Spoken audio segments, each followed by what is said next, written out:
हिमाचल पंजाब का सबसे बड़ा चिट्टा नेटवर्क ध्वस्त। पुलिस अफसरों के बेटे और रईसजादे करते थे तस्करी। एक इंस्टाग्राम आईडी से चलता था पूरा सिंडिकेट।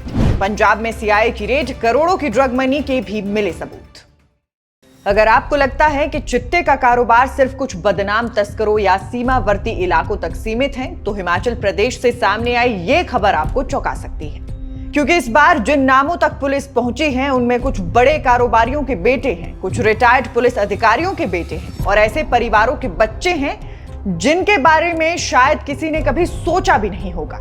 हैरानी की बात यह है कि ये पूरा नेटवर्क किसी गली मोहल्ले में बैठकर नहीं चल रहा था। एक इंस्टाग्राम आईडी के जरिए पूरा सिंडिकेट ऑपरेट किया जा रहा था। लाखों रुपए की ड्रग मनी ऑनलाइन ट्रांसफर हो रही थी और अब तक 22 लोग गिरफ्तार किए जा चुके हैं।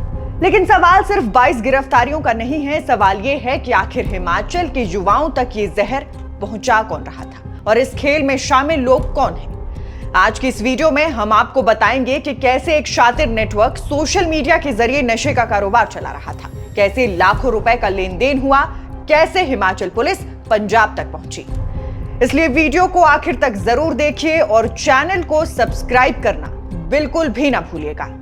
तो कांगड़ा पुलिस के ऑपरेशन नया सवेरा ने हिमाचल में अब तक के सबसे बड़े ड्रग नेटवर्क का खुलासा किया है। पुलिस के मुताबिक पंजाब से संचालित होने वाले सहोता गैंग ने हिमाचल में चिट्टे का मजबूत नेटवर्क खड़ा कर रखा था। इस पूरे सिंडिकेट का मास्टरमाइंड अभिषेक सहोता था, जिसके खिलाफ पहले से 6 आपराधिक मामले दर्ज हैं। पुलिस के मुताबिक अभिषेक सहोता किसी आम तस्कर की तरह काम नहीं करता था। उसने पूरे कारोबार को एक कंपनी की तरह संगठित कर रखा था। वो सामान्य मोबाइल कॉल का इस्तेमाल नहीं करता था और ना ही किसी खुले माध्यम से बातचीत करता था।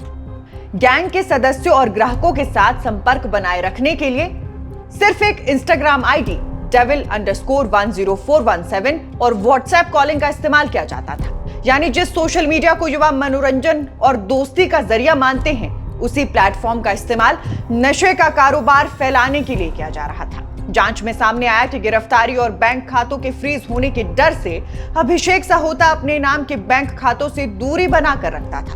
ड्रग मनी के लेन देन के लिए वो पंजाब में अपने कारोबारियों के क्यूआर कोड और ऑनलाइन स्कैनर का इस्तेमाल करता था। इस तरह लाखों रुपए का लेन देन डिजिटल माध्यम से होता रहा और किसी को भनक तक नहीं लगी। जब कांगड़ा पुलिस की तकनीकी टीम ने वित्तीय लेन देन की जांच शुरू की तो कई चौंकाने वाले तथ्य सामने आए। कुछ स्थानीय पेडलर्स ने महज कुछ ही महीनों के भीतर 4 से 5 लाख रुपए तक इस नेटवर्क तक पहुंचाए। कई खातों से लगातार पैसे ट्रांसफर किए जा रहे थे। पुलिस को शक है कि यह आंकड़ा अभी और बड़ा हो सकता है और जांच आगे बढ़ने के साथ कई और परतें खुल सकती हैं। लेकिन सबसे बड़ा झटका तब लगा जब जांच की सुई उन परिवारों तक पहुंची जिनके नाम समाज में सम्मान और प्रतिष्ठा के साथ लिए जाते हैं। पुलिस की जांच में सामने आया कि गिरफ्तार स्थानीय पेडलर्स में कुछ बड़े कारोबारियों और रिटायर्ड पुलिस अधिकारियों के बेटे भी शामिल हैं। यह खुलासा होने के बाद कांगड़ा और पालमपुर के कई रसूखदार परिवारों में हड़कंप मच गया।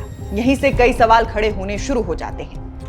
क्या पैसा बच्चों को सही रास्ते पर रखने की गारंटी है? क्या बड़े घरों के बच्चे गलत रास्ते पर नहीं जा सकते? क्या माता पिता अपने बच्चों की जिंदगी से इतने दूर हो चुके हैं कि उन्हें यह तक पता नहीं चल पा रहा कि उनका बच्चा आखिर कर क्या रहा है? और क्या समाज में दिखावे की चमक के पीछे ऐसी सच्चाइयां छिपी हुई हैं जिन पर कोई बात नहीं करना चाहता?